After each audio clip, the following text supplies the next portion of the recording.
بسم اللہ الرحمن الرحیم، السلام علیکم۔ میں ہوں عیسیٰ نقوی۔ آج کی ویڈیو میں ایک انتہائی اہم سٹوری کے اوپر، ایک انتہائی اہم ڈیولپمنٹ ہے، اس کے اوپر بات کریں گے کہ اسرائیل کو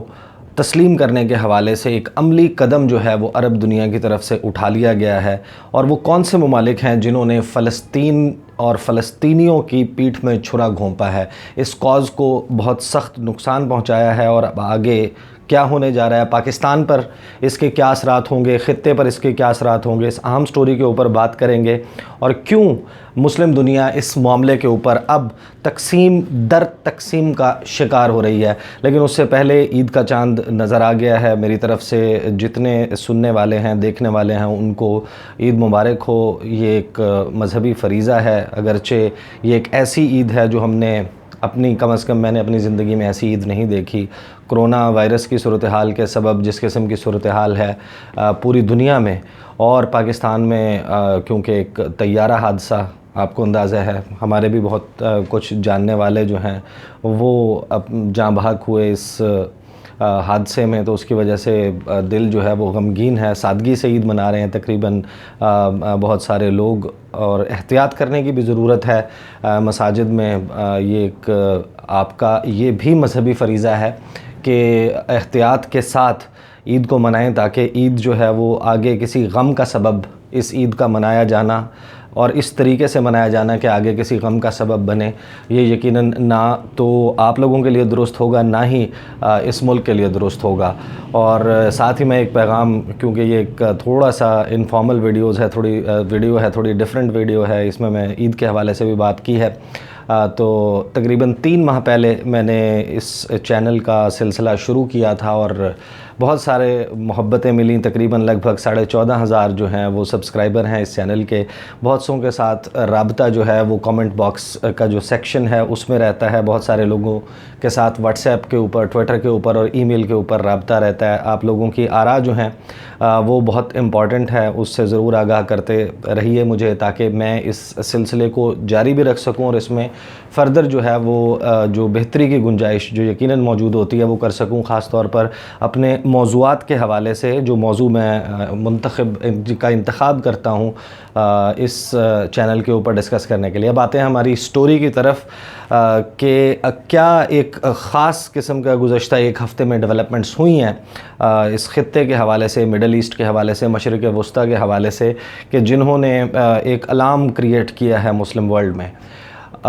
واقعہ کچھ اس طریقے سے ہے کہ متحدہ عرب امارات، اور اس میں خصوصاً ابو ظہبی کی طرف سے ایک امداد کا جہاز جو ہے وہ فلسطین بھیجوایا گیا۔ اب امداد کا بھیجوایا جانا تو کوئی اچنبے کی بات نہیں، ماضی میں بھی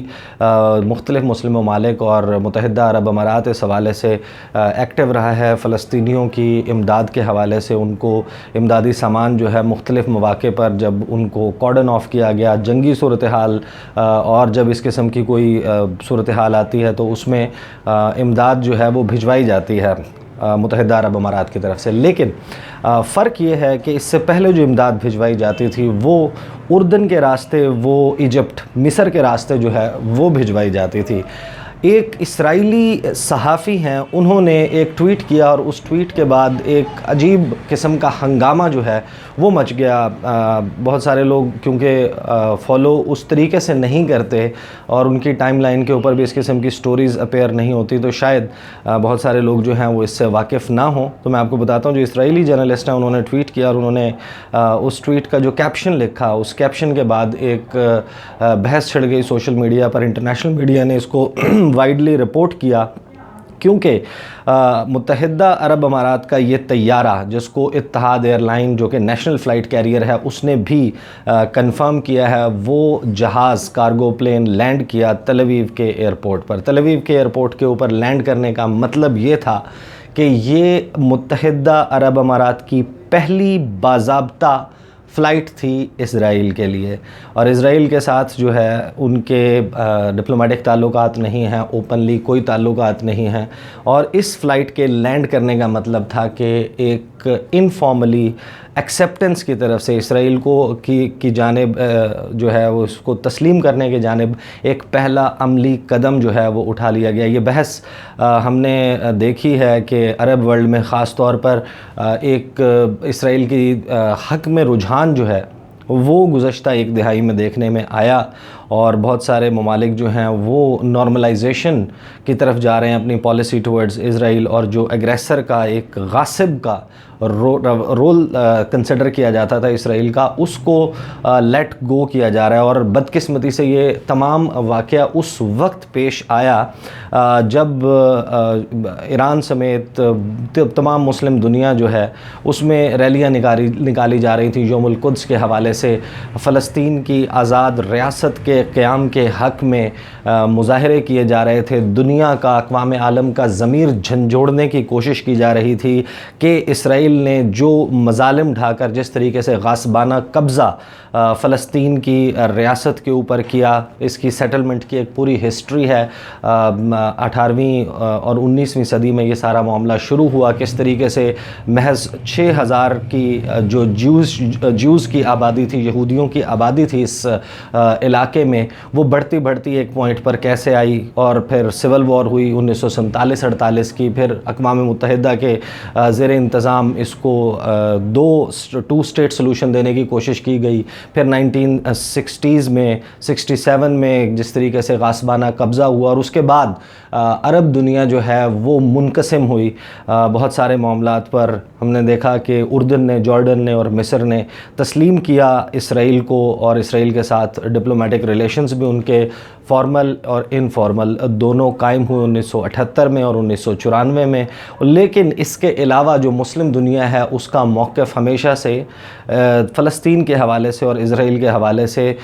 یک زبان رہا ہے, اور اسرائیل کو تسلیم نہیں کیا گیا. لیکن اب یہ جو ڈیولپمنٹ ہوئی ہے اس کو یہ کہا جا رہا ہے کہ یہ پہلا باضابطہ قدم ہے, اور UAE اور سعودی عربیہ یہ دو ممالک ہیں جو لیڈ کرتے ہیں عرب ورلڈ کی پالیسی کو towards Israel and towards the issues جو کہ مسلم دنیا کو درپیش ہیں. اس سارے واقعے کے بعد ہوا یہ کہ جو پیلسٹینین اتھارٹی ہے, جو فلسطینی اتھارٹی ہے, اس کی وزیر صحت کی جانب سے یہ بیان آیا کہ جو فلسطین ہے وہ اس امداد کو قبول نہیں کرے گا. انہوں نے یہ کہا کہ UAE نے ہمیں فلسطین کو ایک آزاد اور خود مختار ملک کی حیثیت سے رابطہ نہیں کیا کہ امداد جو ہے وہ بھجوائی جا رہی ہے, اور جو فلسطینی اتھارٹی ہے اور جو فلسطینی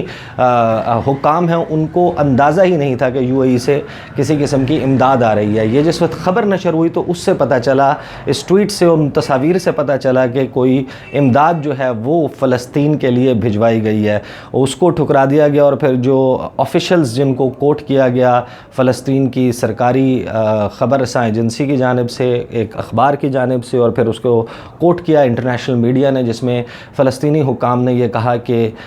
فلسطینیوں کے جو قیمت ہے, جو فلسطینیوں کے خون جو ہے اس کے اوپر سودا کر کے اور اس کے امداد کے بہانے اسرائیل کو تسلیم کرنے کی کوشش نہ کی جائے. ایک چھوٹا سا اور بیک گراؤنڈ ہے کہ 2018 میں ہم نے دیکھا کہ بنجامن نیتن یاہو جو کہ اسرائیل کے وزیر اعظم ہیں, انہوں نے ورلڈ اکنامک فورم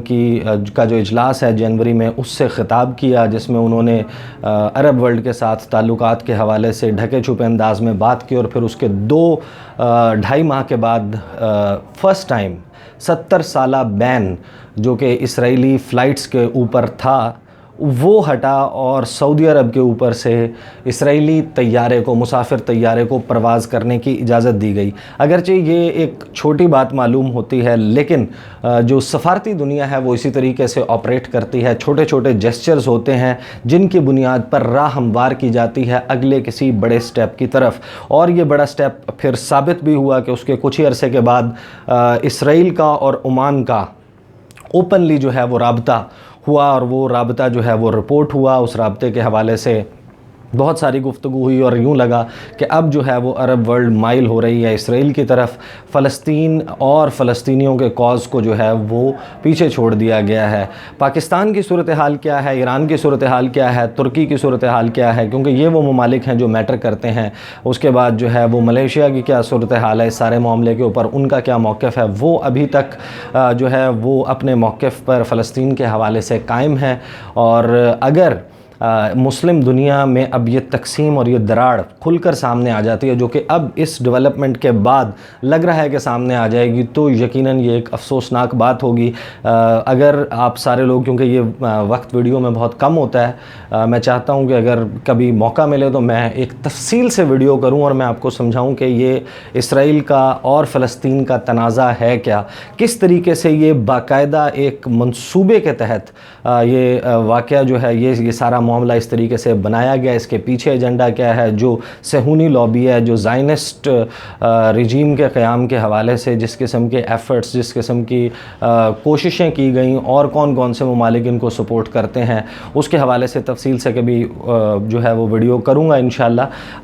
ابھی جو ہے وہ یہ ڈیولپمنٹ ایسی ہے کہ جس کا میرا خیال تھا کہ آپ لوگوں کو پتہ ہونا ضروری ہے۔ اگلی ویڈیو میں ایک اور انتہائی اہم انٹرنیشنل ڈیولپمنٹ ہے، اس کے اوپر بات کروں گا۔ اس وقت جو ہے وہ ایران سے ایک جو فلوٹیلا ہے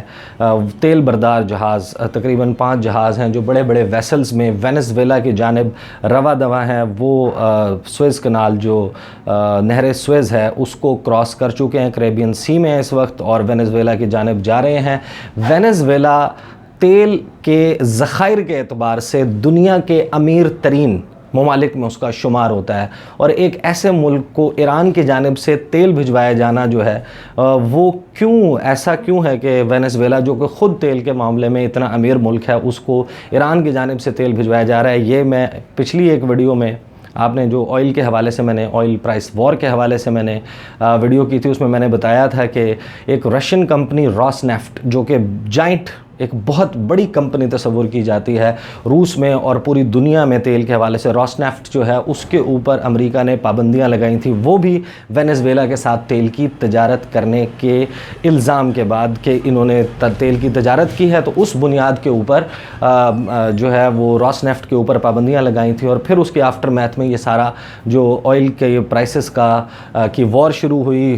جو سارا کرائسس آیا، وہ ایکسپلین کرنے کی کوشش کروں گا۔ فی الوقت اتنا ہے کہ امریکہ نے اپنی جو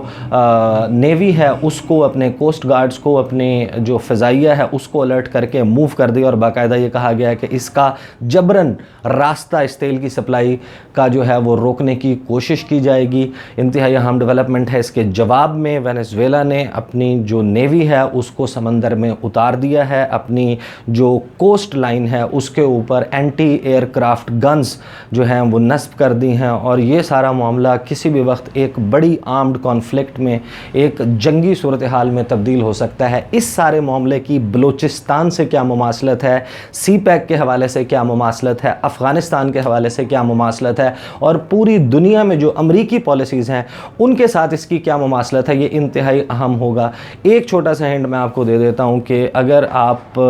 بلوچستان کے معدنی وسائل کی بات کریں تو وہ $1 ٹریلین سے زیادہ بنتے ہیں۔ یہ وہ ہیں جو نون، جن کو یعنی کہ جن کے بارے میں معلوم ہے کہ یہ ذخائر وہاں پر موجود ہیں۔ ابھی تو انڈسکورڈ جو معدنی وسائل ہیں بلوچستان کے، وہ ظاہر ہے زمین میں چھپے ہوئے خزانے ہیں جن کا ابھی تک نہیں معلوم، لیکن جو نون ڈسکورڈ